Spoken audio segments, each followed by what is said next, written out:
બરાબર કે તમે હોમગાર્ડ થઈ અને નળ સરોવરના તમે 151 અને બીજા આરોપીને કેવી રીતે રજૂ કરી શકો અને તમે આ ભાઈની સૂચનાનું કેવી રીતે પાલન કરો છો? શાના માટે કરો છો? આ ભાઈની સૂચનાનું પાલન તમે કેમ કરો છો? તમને કોણે કીધું આ લઈને આવવાનું? તમને કોણે કીધું આ લઈને આવવાનું? કોણ એમને? મહેન્દ્રભાઈ. શું નામ એનું? જગાભાઈ. ક્યાં નોકરી કરે છે? એમને તમને મોકલ્યા છે? લેખિત આપ્યું છે તમને? તો તમે કેવી રીતે આવ્યા? તમે તમારી નોકરી ક્યાં અત્યારે? હોમગાર્ડની વિરમગામ ટાઉનમાં. અત્યારે દિવસે નોકરી પર છો તમે? દિવસે નોકરી પર છો ટાઉનમાં? નોકરી ક્યારે તમારી? હે? નોકરી ક્યારે? નાઇટમાં. તો દિવસે તમે તો અત્યારે ફરજ ઉપર છો નહીં. તો જ્યારે ફરજ ઉપર હાજર ના હો તો તમે મામલતદાર ઓફિસમાં કેવી રીતે આરોપીને રજૂ કરવા આવ્યા? તમે કેવી રીતે રજૂ કરવા આવ્યા આરોપીને? હા, વિરમગામ ટાઉનના આરોપીને તમે લાવ્યા હોય તો બરાબર છે. તો નળ સરોવરનો હવાલો તમને કેવી રીતે મળ્યો ભાઈ? હોમગાર્ડ તરીકે કેવી રીતે મળ્યો સાહેબ? નળ સરોવરનો હવાલો આ ભાઈને કેવી રીતે આપ્યો? પહેલાં ભાઈનું આઈ કાર્ડ માંગો તમે. અત્યારે આઈ કાર્ડ માંગો. આઈ કાર્ડ માંગો અને અત્યારે મામલતદારનું લેટર લખો. આ આઈ કાર્ડ એનું જુઓ. અત્યારે એ ભાઈ એમ કહે છે કે હું નોકરી પણ નથી. વિરમગામ ટાઉનમાં હોમગાર્ડમાં છે, નાઇટમાં નોકરી છે. નળ સરોવરને આને કોઈ લેવા દેવા નહીં. તો નળ સરોવર પોલીસ સ્ટેશનના આરોપી કેવી રીતે લઈને આવ્યા સાહેબ? એને પૂછો પ્રશ્ન. લેખિત છે એની પાસે? આ તો ખોટું છે ને સાહેબ? આ તો ખોટું છે ને? નળ સરોવરના આરોપીને કેવી રીતે રજૂ કરી શકે સાહેબ આ વ્યક્તિ? નળ સરોવર પોલીસ સ્ટેશનના આરોપીને આ વ્યક્તિ કેવી રીતે રજૂ કરી શકે? હોમગાર્ડ આ હે સાહેબ? આ છેલ્લા 6 મહિનાથી હું આમની ઓફિસ ચાલાકી જોઉં છું. 6 મહિનાથી.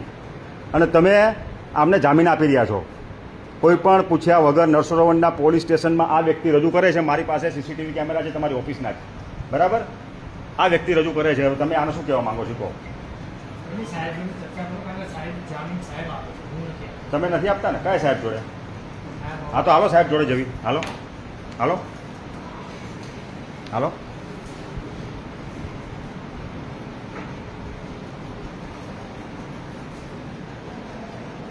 ચાલ ભાઈ ચાલ. લઈ લે હાલ. તમારા બધા ગોરખ ધંધા બંધ કરાવવાના. લઈ લે હાલ.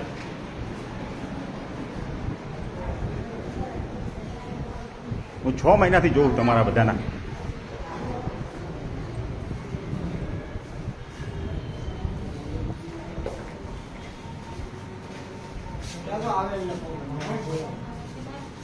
મામલતદાર સાહેબ છે ને? ચાલો એમની પાસે. ચાલો મામલતદાર આગળ મારા બધો ખુલાસો જ કરી નાખો આજે આ ભાઈનો.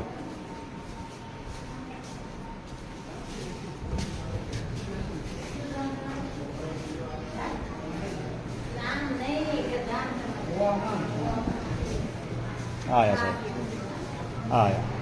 ચલો મામલતદાર પાસે ભાઈ લઈ લો. આ બોગસ રજૂ કરવા આવો સાહેબ જામીન. મામલતદાર પાસે હાલો. હલો મોન્ટુભાઈ.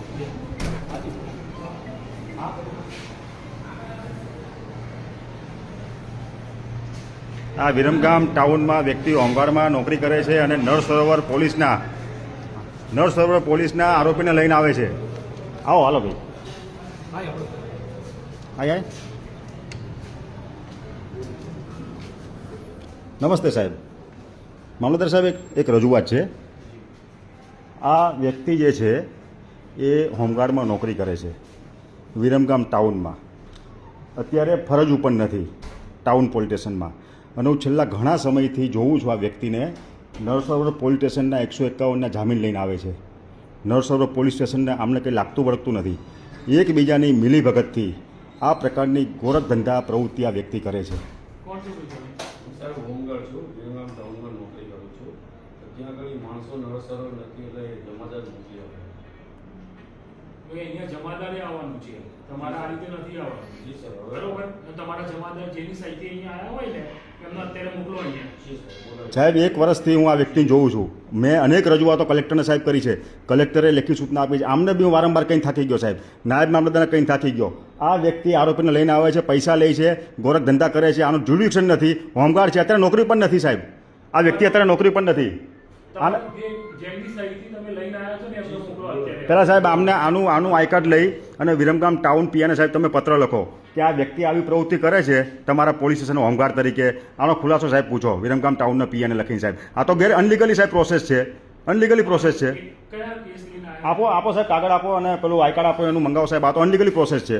આ તો પૈસા પડાવે છે સાહેબ આરોપીના, મિલીભગત છે આ લોકોની. આ સાહેબ તમે સીસીટીવી કેમેરા ચેક કરો, 1 વર્ષના આ લઈને આવે છે નરસરોવરના પોલીસ સાહેબ. આ તો નોકરી ઉપર નથી સાહેબ, હાલમાં નાઇટમાં નોકરી ઉપર છે એમ કહે છે. એમ જે ચૌધરી બોલાવો. અને સાહેબ મારી એક રિક્વેસ્ટ છે, આમનું જ્યાં ટાઉનમાં લાગે છે હોમગાર્ડ તરીકેનું, બરાબર, એને સાહેબ પીએનો ખુલાસો પૂછવાનો. બરાબર સાહેબ, હું સાહેબ ઘણી રજૂઆત કરું છું. કલેક્ટર સાહેબની સૂચના છે, આ લોકો ઘોડીને પીને ગયા સાહેબ, આ લોકો ઘોડીને પી ગયા. મહેન્દ્રભાઈ સાહેબ બોલાવે મામલેદાર સાહેબ. નરસરોવર સાહેબ, નરસરોવરનો આ ભાઈ હોમગાર્ડ હોય ને તો સમજીએ કે ભાઈ ચલો નરસરોવર એ પોલીસ સ્ટેશનનો હોમગાર્ડ છે તો કદાચ લઈને આવે. હવે આને સાહેબ કે લાગતું ઓળખતું જ નથી, સમજો. આ તો વિરમગામનો હોમગાર્ડ છે અને અત્યારે નોકરી ઉપર નથી સાહેબ. પાછો તમારી સામે જો વર્ધીમાં આવે સાહેબ, વર્ધી છે નહીં, એજ્યુકેટિવ મેજિસ્ટ્રેટમાં સાહેબ કોઈ આરોપી આવે તો વર્ધી પહેરીને આવવું પડે ને સાહેબ. આ ગોરખ ધંધા સાહેબ વિરમગામ ટાઉન, વિરમગામ રૂરલ, નરસરોવર આપના તાબામાં આવતા પોલીસ સ્ટેશનમાં સાહેબ ચાલે છે, તાબામાં ચાલે છે સાહેબ. આ જે વ્યક્તિ સાહેબ રજૂ લઈને આવે ને સાહેબ એને ફરજિયાત અહીંયા હાજર સાહેબ રાખો. અને સાહેબ મારી વિનંતી છે તમને, આ મારા ઓન રેકોર્ડ હું કલેક્ટર સાહેબને બી આ મોકલવાનો છું, બરાબર. તમે સાહેબ આને નોટિસ આપો સાહેબ, બરાબર. મારા આ જે કારણ કે આ તો સાહેબ ખોટું, સાચું બોલજો, આ ખોટું નથી સાહેબ. આર્યો આ લઈને આવે છે, જે વ્યક્તિ લઈને આવશે પછી હું એના જોડેથી ખુલાસો લઈશ. બરાબર ને? પછી જે કરવાનું છે એ પોતે એવું કહે છે કે મને ભાઈ મોકલ્યો, બરાબર. હા, એટલે હું એ મારા આ જે એએસઆઈ છે એમનો ખુલાસો લઈ એને કરીશ. Okay okay.